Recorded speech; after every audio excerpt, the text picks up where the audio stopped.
Thank you so much. You're still joining us on Business 24, and we're speaking with Kimberly Okonkwo. She's a digital marketer, and we're focusing on the pros and cons of digital marketing. Well, Kimberly, thank you for staying with us. Kimberly, can you hear me?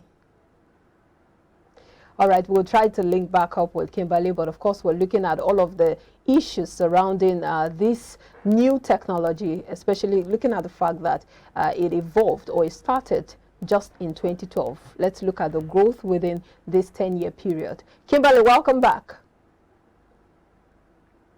Can you hear me? All right, looks like there's a disconnect there, but we would fix that and continue the conversation. But it's quite interesting. So sorry.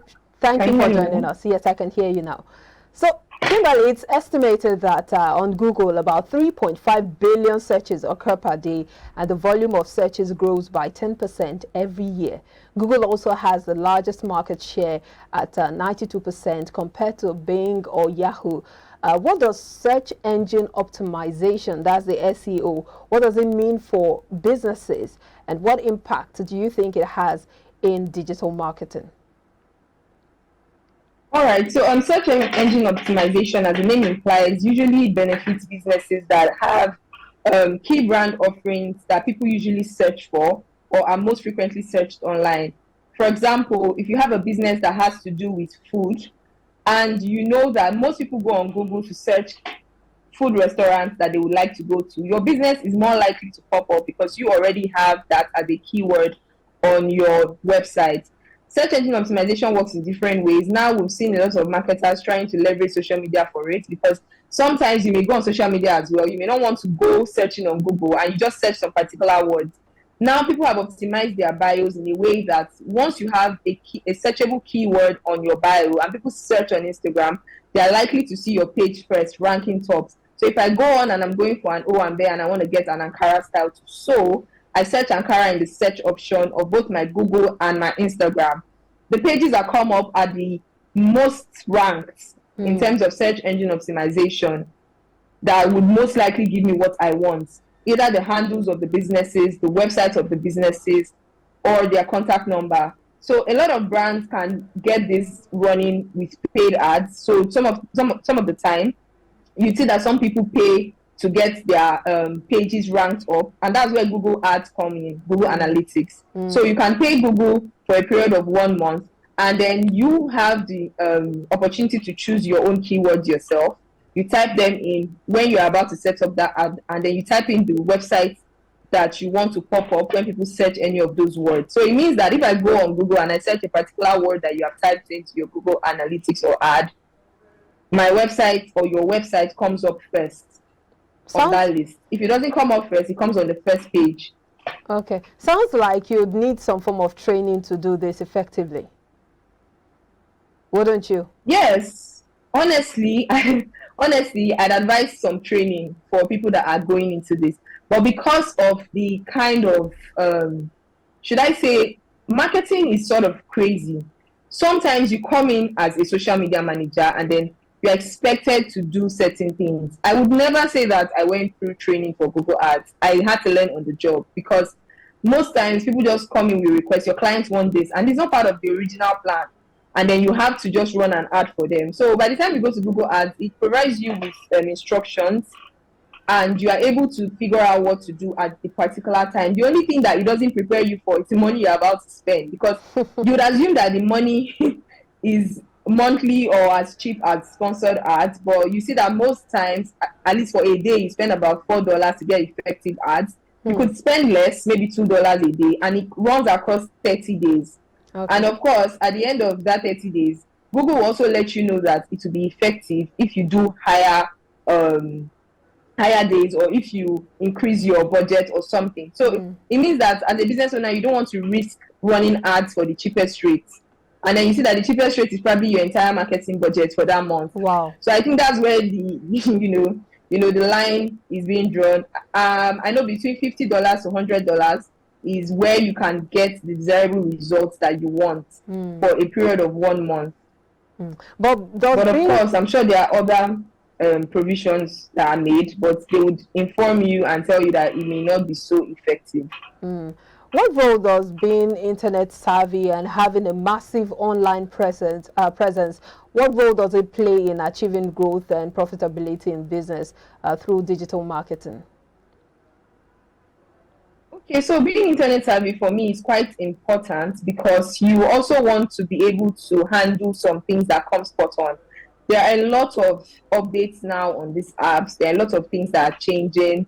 Even when you want to schedule a post on your page, you need to know certain things that would work for you. You need to know how to use your computer. You need to know how to use your clock, because the clock now covers for people all over the country. You are using global apps, global resources. So sometimes being able to work with the internet, even when it comes to research for the content that you would like to put out, for the kind of thing that your brand should cater to, you need to know what is going on, and you need the internet for that. But as for the massive following, I wouldn't say that massive following translates to anything really, except you are a very influential person and you really influence people. There are some people with very massive following that, if you look at what they have to offer, some of them even bought their followers. You look at their engagement, you see how low it is. Those kind of people, you don't even know how they would begin to translate anything into sales.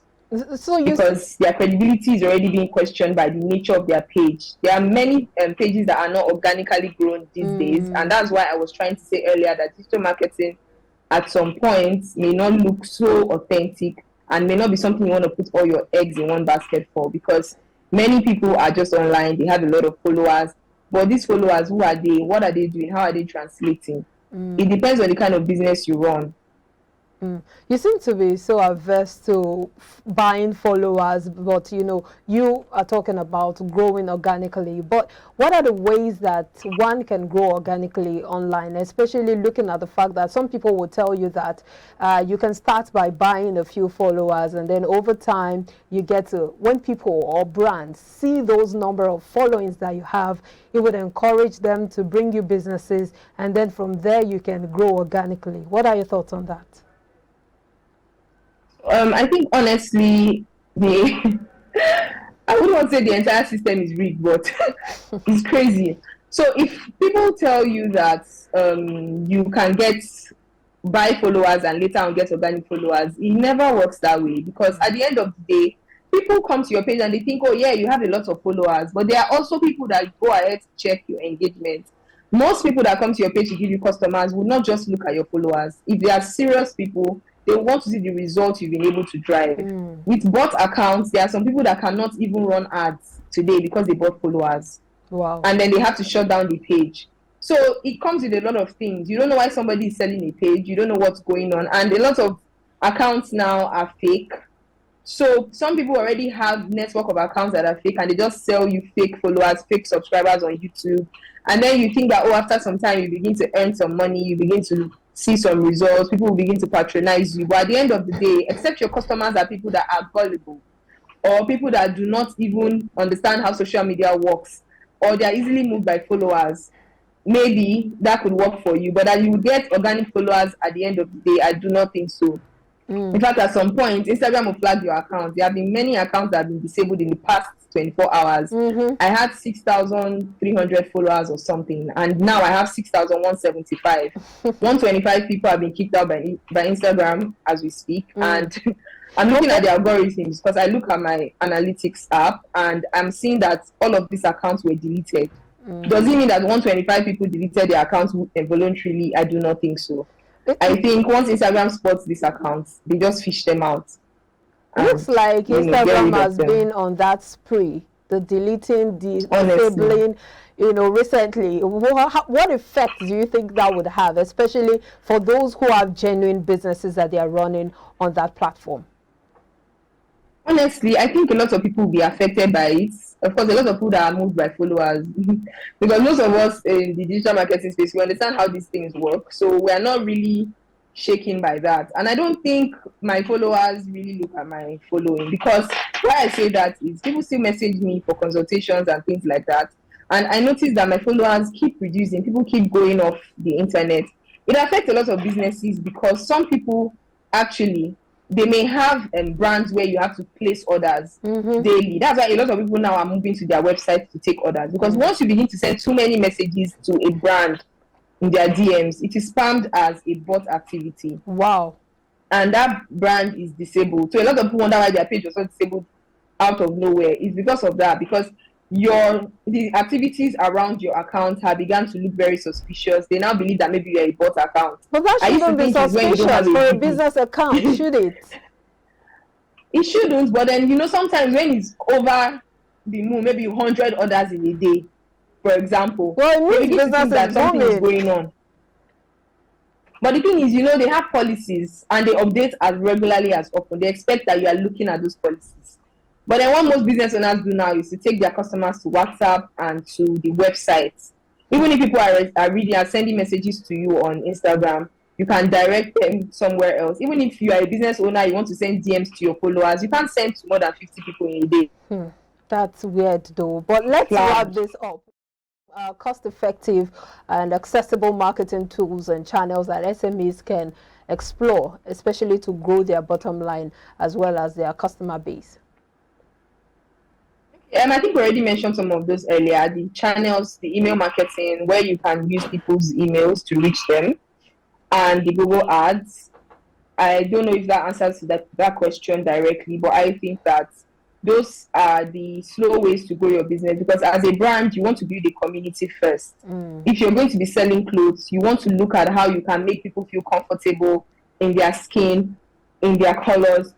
You want to share content that is personal at first, and this can be done using email marketing. We are trying to bring this home now, talking about the digital space and looking at how it has impacted businesses, especially since it came into being in 2012. That's about 10 years ago, and a lot of businesses have leveraged on the different platforms, talking about social media, and also she has talked about Google ads and different platforms where you can market your business, grow your customer base, and get all the following and sales that you need, especially for growth.